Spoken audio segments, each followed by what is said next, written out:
El Señor esté con ustedes. Lectura del Santo Evangelio según San Lucas. En aquel tiempo, cuando Jesús terminó de hablar a la gente, entró en Cafarnaúm.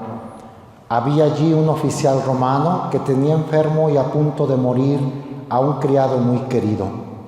Cuando le dijeron que Jesús estaba en la ciudad, le envió a algunos de los ancianos de los judíos para rogarle que viniera a curar a su criado. Ellos, al acercarse a Jesús, le rogaban encarecidamente diciendo: «Merece que le concedas ese favor, pues quiere a nuestro pueblo y hasta nos ha construido una sinagoga». Jesús se puso en marcha con ellos. Cuando ya estaba cerca de la casa, el oficial romano envió unos amigos a decirle: «Señor, no te molestes, porque yo no soy digno de que tú entres en mi casa. Por eso ni siquiera me atreví a ir personalmente a verte. Basta con que digas una sola palabra y mi criado quedará sano. Porque yo, aunque soy un subalterno, tengo soldados bajo mis órdenes, y le digo a uno ve y va, a otro ven y viene, y a mi criado haz esto y lo hace». Al oír esto, Jesús quedó lleno de admiración y volviéndose hacia la gente que lo seguía, dijo: «Yo les aseguro que ni en Israel he hallado una fe tan grande». Los enviados regresaron a la casa y encontraron al criado perfectamente sano. Palabra del Señor. ¿Gustan sentarse un momento?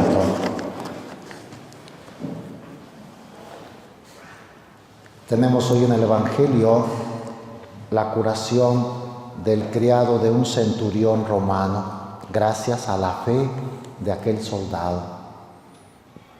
La Iglesia recuerda este acontecimiento todos los días, cuando va a dar la comunión y que dice: «Este es el Cordero de Dios que quita el pecado del mundo», etc.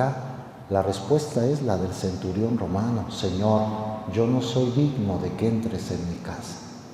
La toma, y era un pagano, pero con una fe muy grande. Es un acto de humildad y de reconocimiento al poder de Jesús. Y es cierto, nosotros cuando vamos a comulgar no somos dignos, nadie es digno de recibir al Señor. El Señor nos invita, nos ayuda, nos purifica para poderlo recibir. Pero esa humildad y esa fe la aprende de este centurión romano. Dice el evangelista San Lucas que esto sucedió en Cafarnaúm.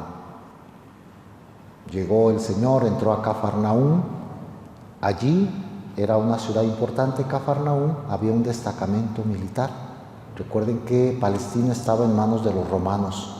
Entonces los romanos tenían en las ciudades importantes soldados. Ahí estaba este oficial romano que tenía enfermo y a punto de morir a un criado muy querido.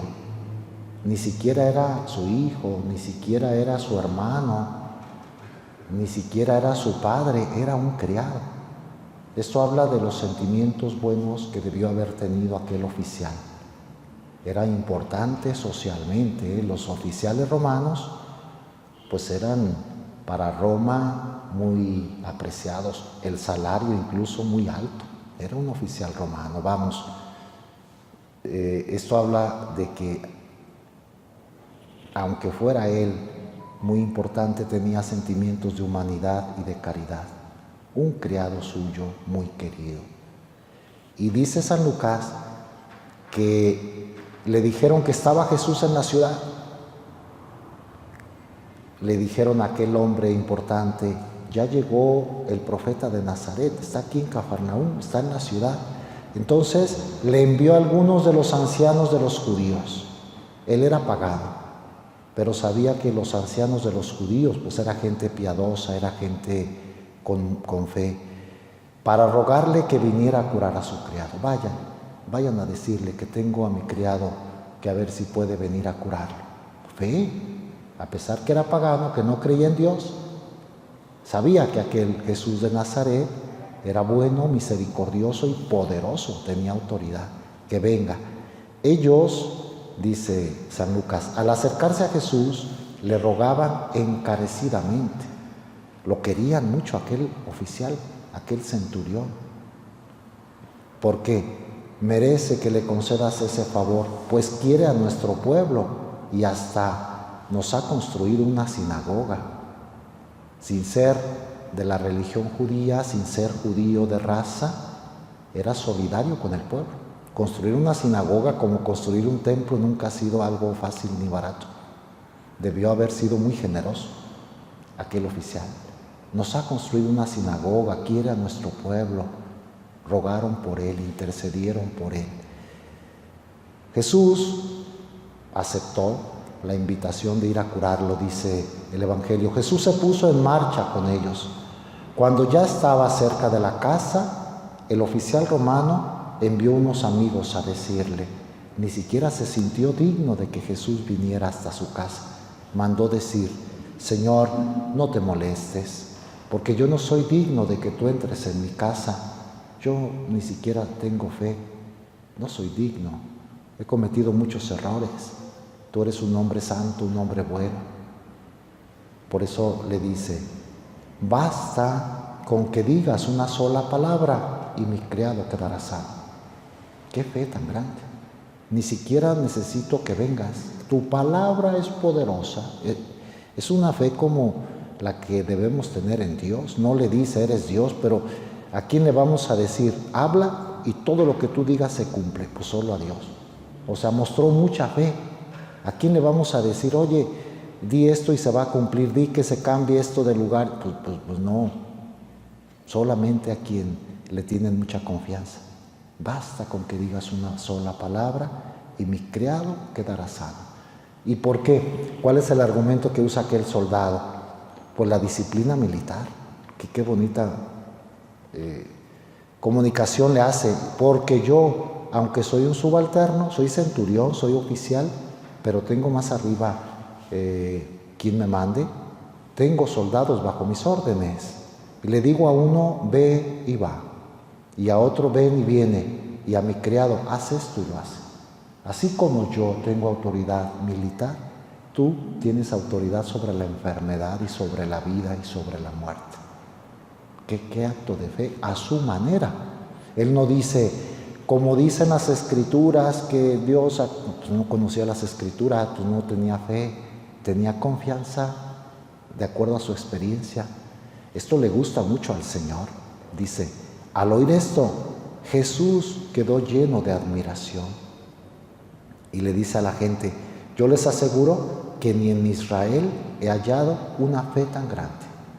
Fue la fe del centurión lo que impactó a Jesús y hace que se realice el milagro. Dice, los enviados regresaron a la casa y encontraron al criado perfectamente sano. Dios que sana con su palabra, que no necesita tocar, que no necesita encontrarse. Aprendamos de aquel criado, tengamos fe en Jesús, y no solo para la sanación física, para la sanación espiritual, para que Él actúe en nuestra vida, que nos dé su gracia, nos inspire, nos acompañe. Él es Dios, Él es nuestro guía, es el centro de nuestra existencia. Ayer domingo meditábamos, ¿quién dice la gente que soy yo? Y Pedro le dice, tú eres el Mesías. Nosotros le decimos, tú eres Dios, tú eres lo más importante de mi vida. Quiero amarte y seguirte y confiar en ti. Que aumente nuestra fe y que cada vez que vayamos a comulgar y repitamos las palabras de aquel centurión, pues nos renueve la fe. No soy digno, pero una palabra tuya bastará para sanar. Le pedimos a Él que pronuncie palabras sobre nosotros que nos sane del alma y del cuerpo, que sane toda nuestra vida. Le pedimos a San Roberto Belarmino que interceda por nosotros, este hombre sabio. Todos los doctores de la Iglesia son sabios, por eso son doctores, tienen ese título. Genios, sabía de una memoria prodigiosa, escribía, debatía, argumentaba. El cardenal Belarmino, como digo, a él le debemos el catecismo, en su tiempo más importante, traducido a todos los idiomas. 300 ediciones se hicieron de su catecismo durante algunos años. O sea, toda la iglesia de su tiempo vivía de la sabiduría de San Roberto Bellarmino. Se instruía con su catecismo. Es hombre genio, sabio. Le pedimos hoy en su fiesta, porque murió un día como hoy, le pedimos que interceda por nosotros. Otro dato que tenemos de la vida de San Roberto Bellarmino: tuvo un discípulo que también fue santo, San Luis Gonzaga. San Luis Gonzaga fue su discípulo, este santo joven, patrono de los jóvenes. Es más, San Roberto Bellarmino pidió que cuando muriera lo sepultaran junto a la tumba de San Luis Gonzaga, mi discípulo, que murió muy joven, pero lo quería mucho, que me sepulten junto a él. Que me sepulten, también dijo, en la noche, que no venga mucha gente, quiero un funeral oscuro, yo no quiero que se haga un espectáculo grande. Era muy humilde San Roberto, el cardenal Bellarmino. De todas maneras, aunque fue en la noche, acudió muchísima gente para venerar sus restos, para pedir a Dios recibiera su alma y para pedir la intercesión de este santo. Todos entendían que había muerto un santo.